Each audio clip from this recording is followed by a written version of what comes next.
Major Tom song. David Bowie. What does he talk about? Hello, ground control. Oh, he calls it ground Pinball control. Wizard. I don't know. No, that's Major Tom by Tom Bowie or Yeah. David Bowie. Mhm. And in that song, he's talking because he's out in a spaceship, and he's talking. He calls it ground control. That's the term I was looking for. Hello, ground control. Am I receiving? Don't. Yeah, I I should think never you're live sing. on your station, Darren. Yeah, Because you are. I was about to say I was waiting for you to finish, but you're live now, and Okay. I'm gonna show you. Welcome, audience land. Welcome to Auto Fetish Detail. We are here together with two of my other cohorts, Sean, Shine Like a Pro AZ, and Tom Horvath of the famous Clear Coat Solutions, the single product polish innovator, which I know your product has saved me so much time and aggravation over the years, Tom. that's So, are you still checking, Sean? No, we're good. Everything's good. I Okay. checked. I just Now double that checked. we've lost everyone. No, they're coming back around now. Oh, here we go. What's up, Yeah. gang? Oh, he's just chiming in. Yeah. 80K Detail, welcome. Welcome aboard. You missed all the fun, 80K, because we were on for about 40 minutes and we had some technical difficulty. And we got that, our ground control, which is Sean. He got that resolved. And now we're back in action. So, what's up right back at you? And we were getting the lowdown on Tom's original story. Yeah, I don't know. I mean, the fact that 80K Detail has detail in his name kind of suggests he might be doing detailing as either a hobby or as a business. I do not know. He's been here before. Oh, okay. Yeah. Cool. Yeah. But so you got the bugs worked out, Sean. Good. Okay, Okie Tom is on. I'm still here. Well, we're glad you're here. Is that a picture of Elmer Fudd? I think Yeah, that's looks Elmer like Fudd, huh? Yeah, it is. That's funny. Okie dokie, Tom. Okie dokie. I wonder how many people, obviously our generation, and when I say our, I'm including you other two, because Tom, you're a little bit older than myself, and Yep. Sean is younger than myself. Yep. So we span, I don't know, we span about a 15-year generation, I think. Yeah. But I wonder how many people would have you ever said okie dokie? I mean, I grew up with that saying okie dokie. It's just kind of like saying yes. I hear you. Okay, go for it. Anyhow, 80K is a business owner in New York. I see that. I wonder Yeah. what part of New York, because we've had a few people, I think, on from New York. And New York's kind of a big city, or a big city. New York's kind of although it is a city, it's kind of a big state. In fact, Richard lives. Do you know that, Tom? Richard lives in New York. He's on Long Island. Yeah, that's a neat area. I've been there. It's Have you? really neat. Yeah, it's really, really neat there. I cannot say. It's totally different. I mean, you wouldn't believe the difference of New York City compared to LA. I mean, it's amazing. It's just, there's an energy there. The whole city, the whole area.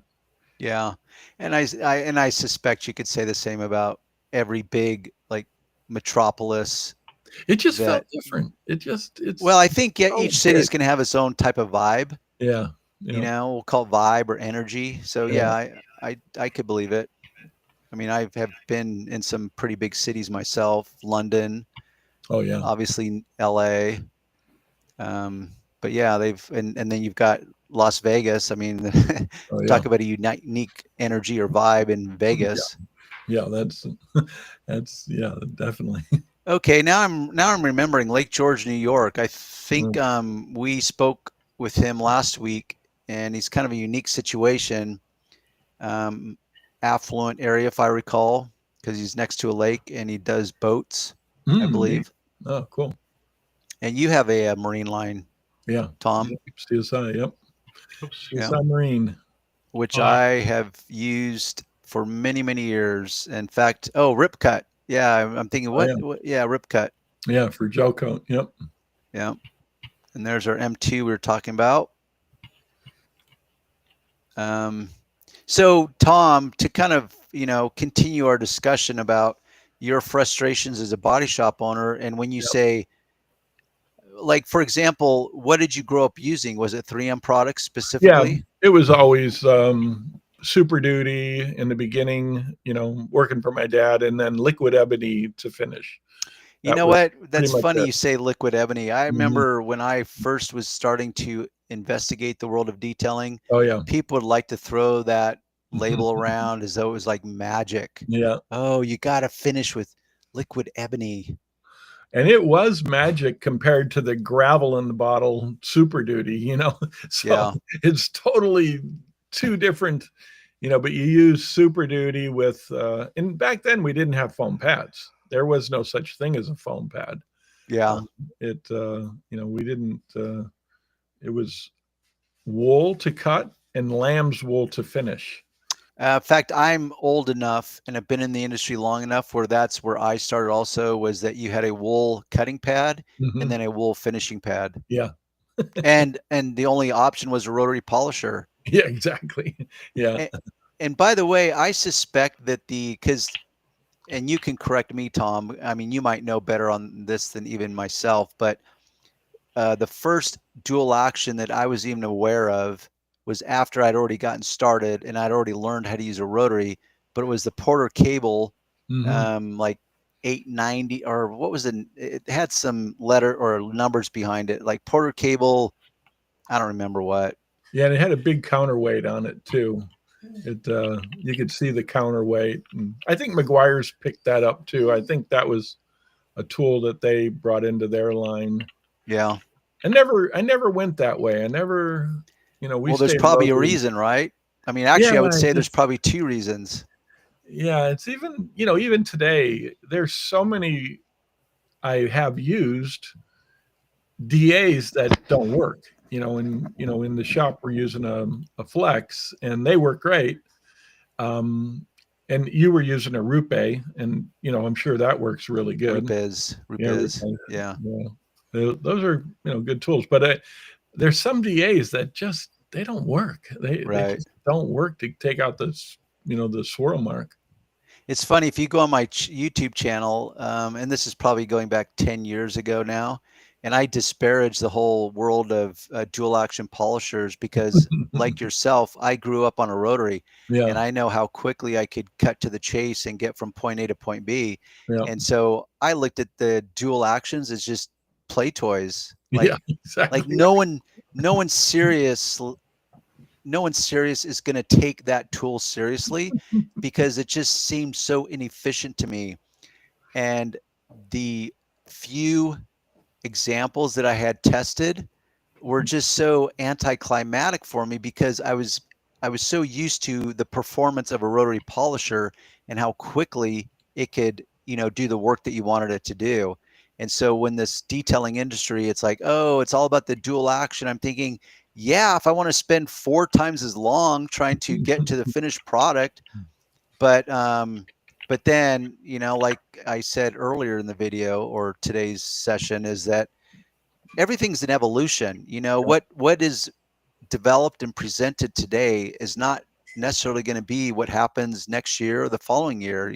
The industry, every industry is constantly improving. Yeah.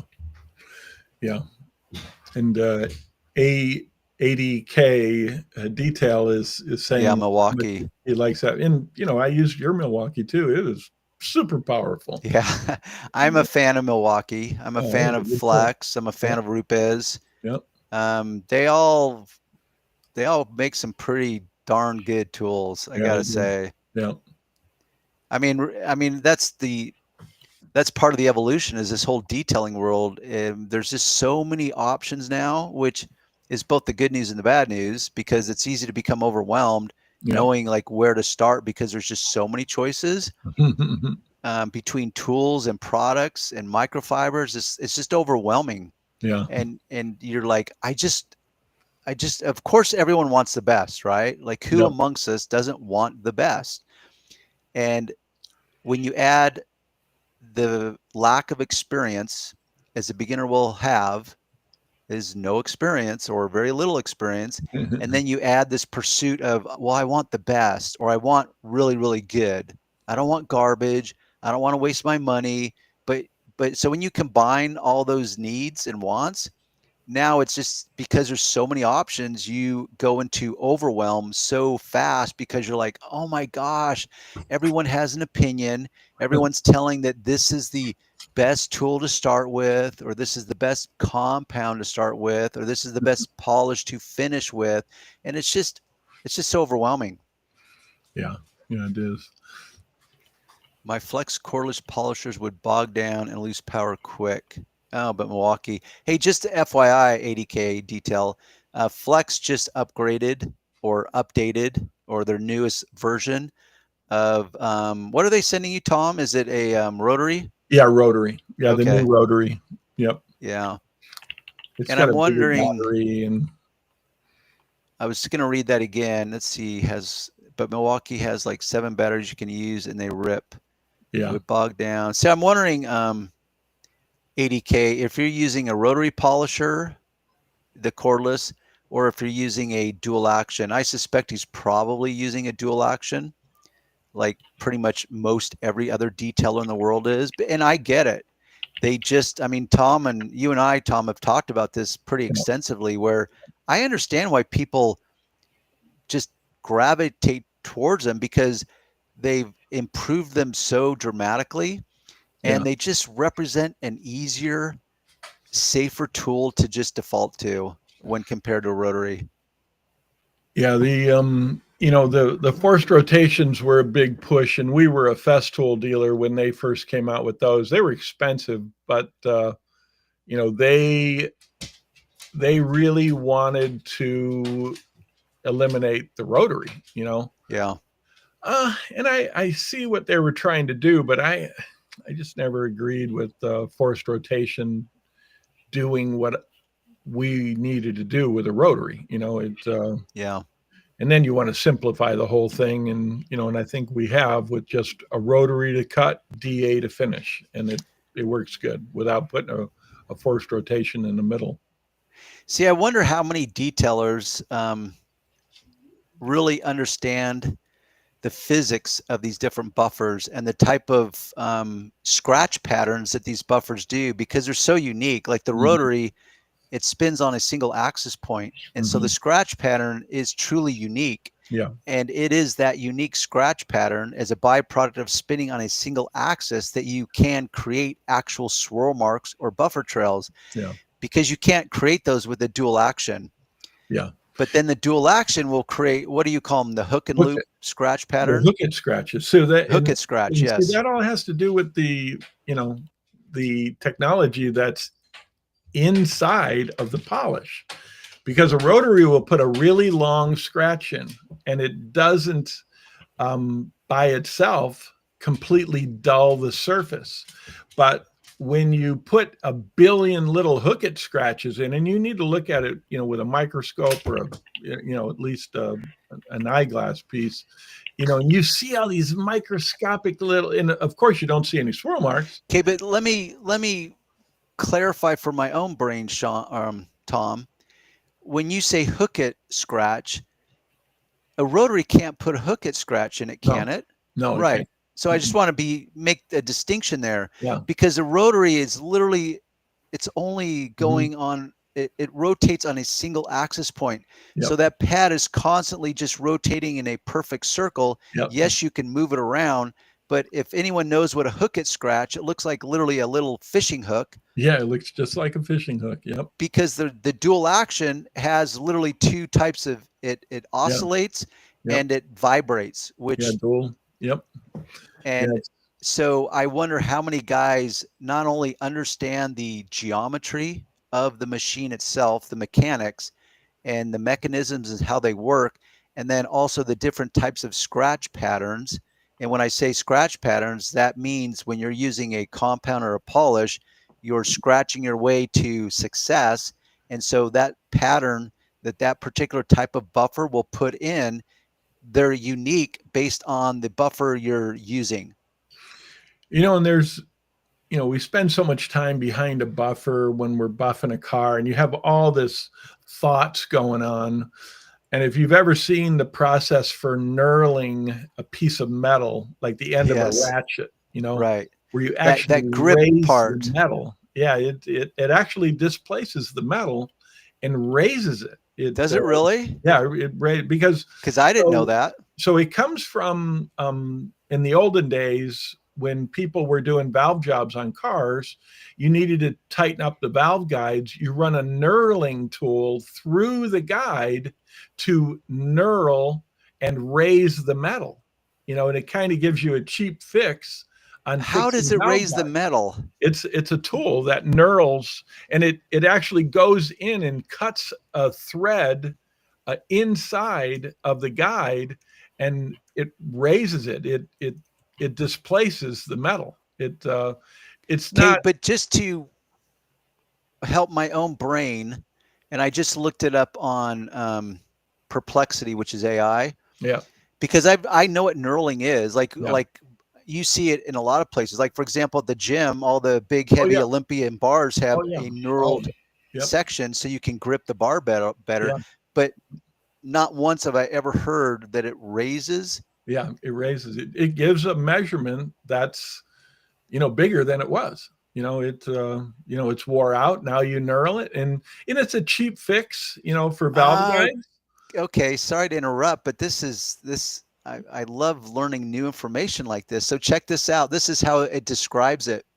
Knurling involves pressing a knurling tool against a rotating workpiece, typically on a lathe, to deform the metal surface without removing material.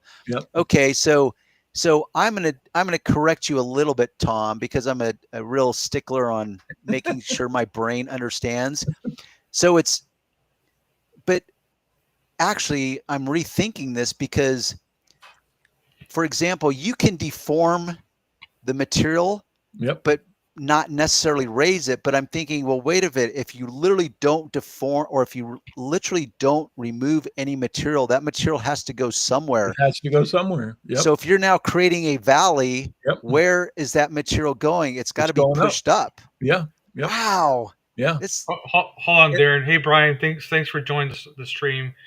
And Darren and Tom are talking. If you guys have any questions at all, don't be shy. Ask him, and we'll get to you as soon as we have a chance. Thank you, Sean. Cool. Yeah. But see, the reason why I'm over here getting my mind expanded further from Tom. So thanks, Tom. Well, and the reason that I'm bringing it up, knurling, it was a process that I saw, as a little boy. My dad was a motor guy, and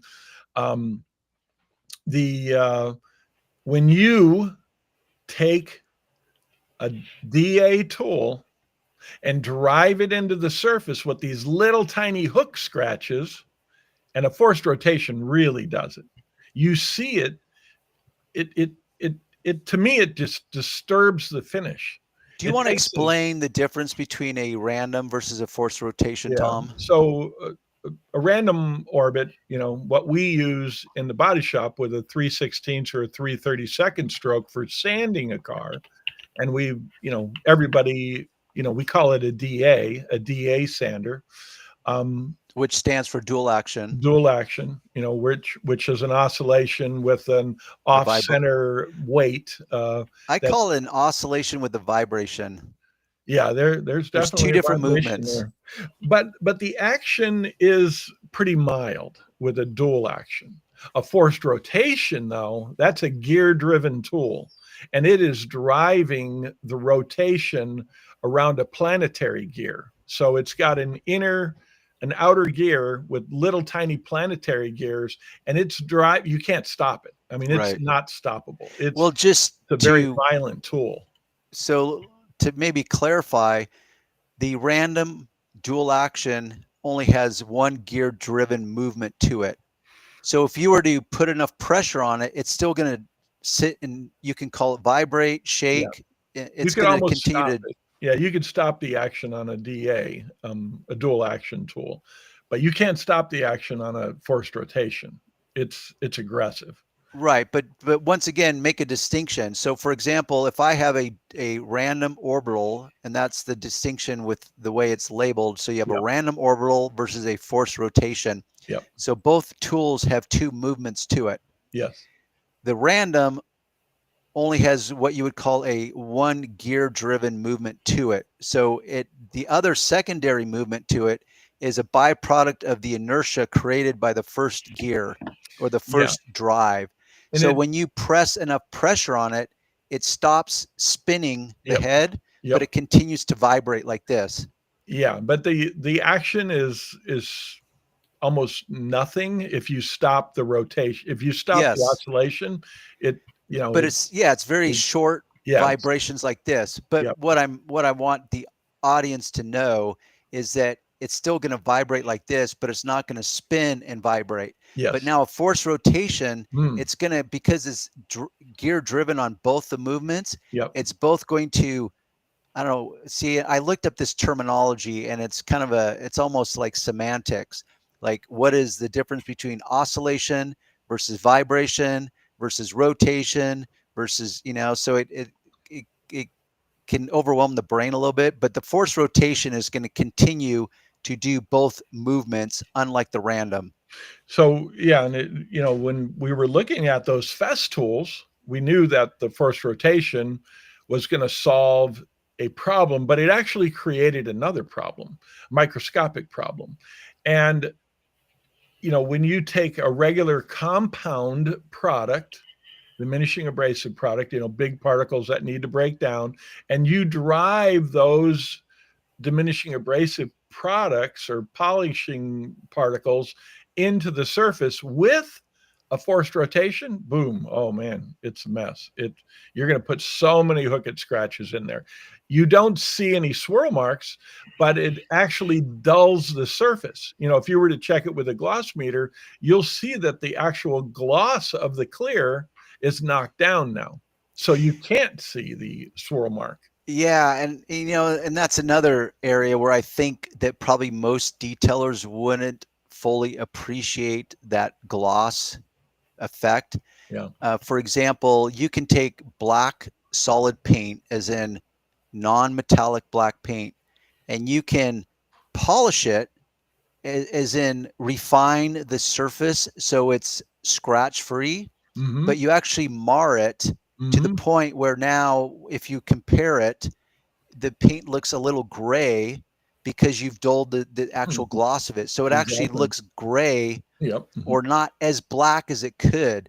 And that's where I think a lot of guys would not understand, like when you really know what you're doing, you've got the right tools, the right products, and you have the experience, you can see black paint. It's like, no, this actually can be glossier, but because you're using inferior products, or like in your example, an inferior tool, which is the forced rotation dual action, you're actually not creating the maximum gloss that you could. That's right. Yeah. And until you see a side-by-side comparison, it's like, it's hard to really appreciate, like, oh my gosh, you're looking at black paint and you say, oh, it's just black paint and it's super shiny. It's like, well, let me show you something. Let me come in with the right polish and the right tool. And now I'm going to show you what this black paint could truly look like.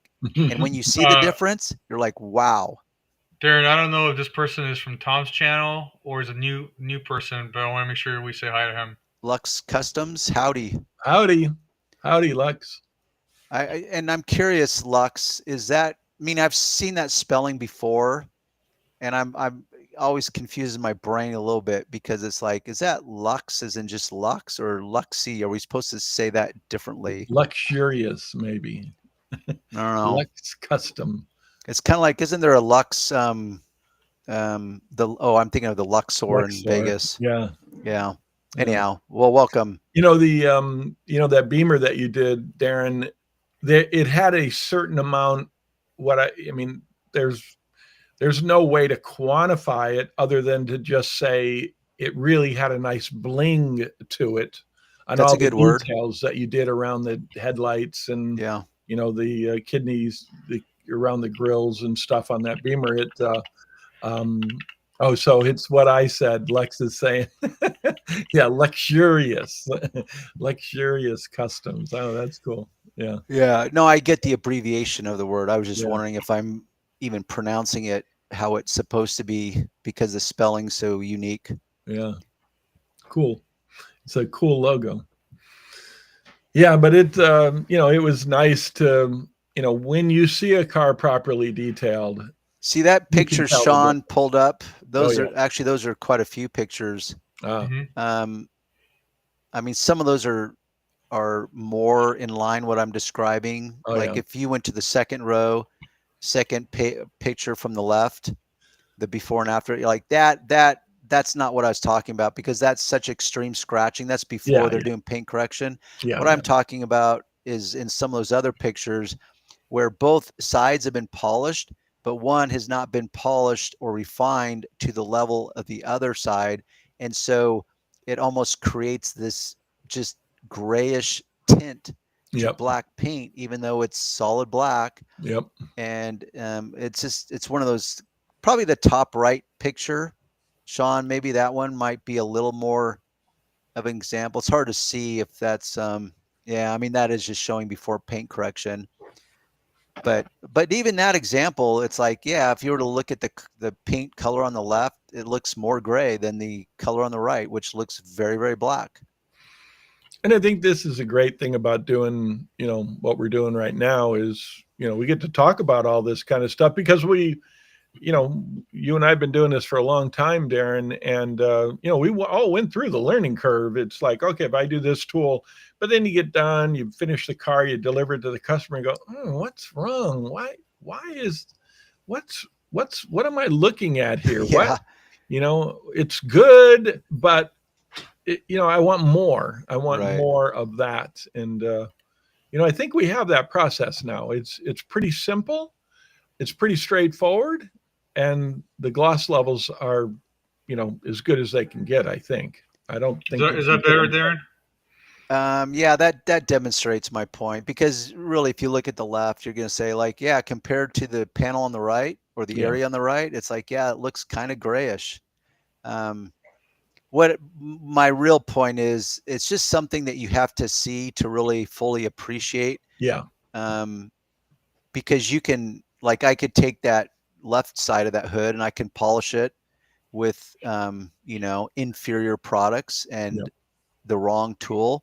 Yep. And most people would roll in and say, oh my God, it looks so much better. It looks amazing. And then I uncover the right-hand side and say, oh, but this is what it actually can look like.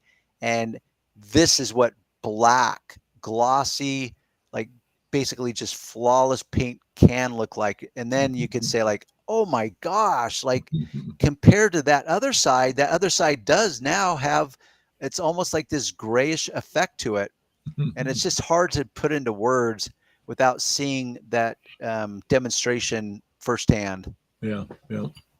And different lighting sources will also cause that to alter what your eye is picking up. It really can get overwhelming to the brain, Yeah. and frustrating as a detailer.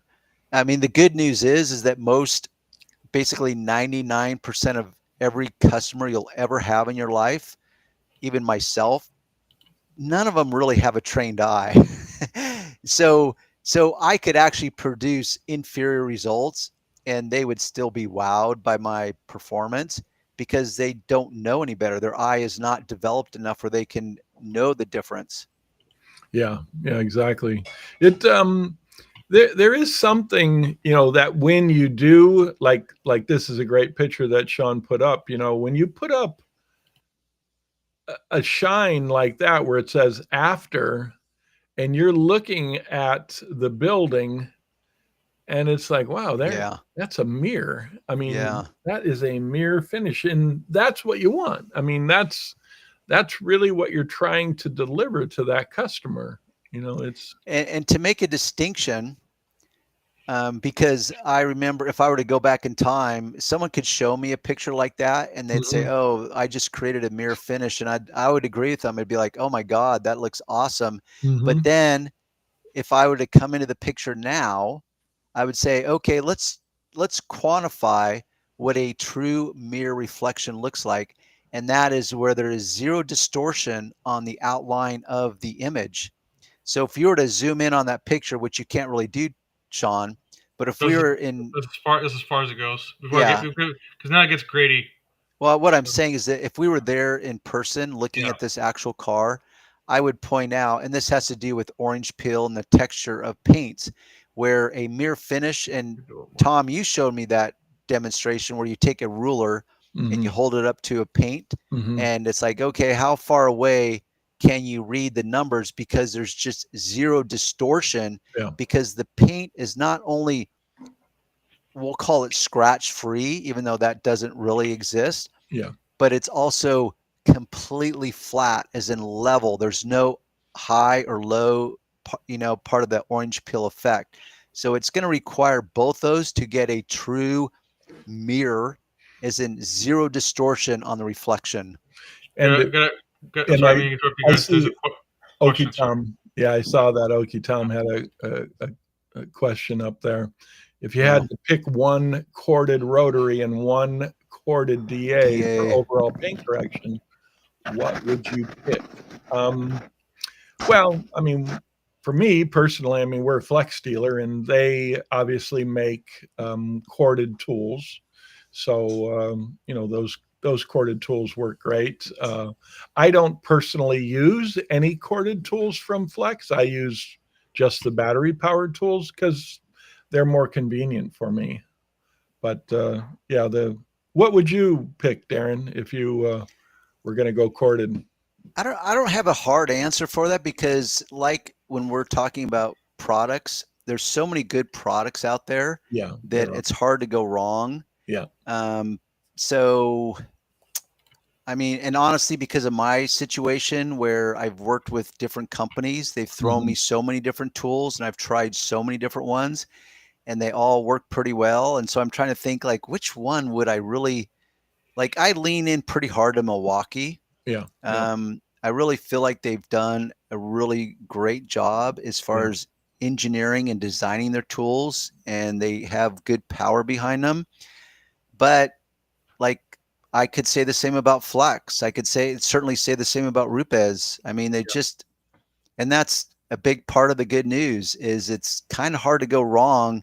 And because each of those companies have raised the bar to such high levels, now it truly just comes down to like your preference as a person, like literally maybe the grip of the handle, maybe the diameter of the handle in relation to the trigger. I mean, we're talking about the nuances of a tool. So it's tough. It's hard to go wrong. And I know I'm grateful that Flex, has upgraded, the battery powered rotary. They saw that, hey, we could put more horsepower into this thing. And they have, so that's nice. I mean, because every once in a while you need, you just need more of a oomph in there. That's a nice picture there, Sean. It looks like a Porsche. That is. That looks nice. The picture, or the side on the left, looks like most black cars I see driving around town. Like, oh my gosh, that's hideous. I mean, honestly, I don't know if you've played this game yourself, Tom, but because I'm the age I am, and now I'm trying to figure out how to word this. So essentially, I've been in different relationships. I was married one time before, married this time, had a girlfriend in between. So the point is because I'm such a car guy, I'm a detailer, and it's interesting, like each new relationship, you're like, you have to train these women what they're looking at. And so as you're driving down the freeway and you see a car with heavy swirl marks or buffer tracks, you're like, oh my gosh, look at that. And they don't even know what you're looking at. They're like, well, what are you looking at? I said, well, can't you see the paint? Look how bad that looks. And when you start pointing out these examples, their eyes begin to become trained. That's right. And now they're seeing what we see as a body shop guy or as a detailer. But the general world, all they just see is like a black car that looks basically shiny. Their eyes not picking up all the imperfections, because not only are they inexperienced, but they don't know what perfect paint can actually look like. So it's difficult. You're and Okie Tom is leaving. Thanks for coming in. Thanks for coming in, Elmer Fudd.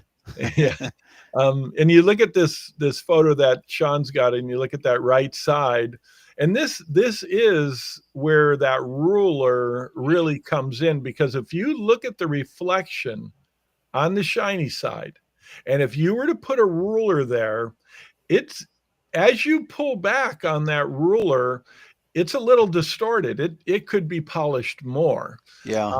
And the ruler, you know, I mean, a 10-inch, you could probably read 10 inches back, but you probably starts to get fuzzy at 12, 15, 18. It starts to get really fuzzy, you know, when you pull back the measurement on that. And that's because, you know, that area would have needed, you know, some additional work, paint correction with the, you know, probably the wool pad and, you know, the initial cut.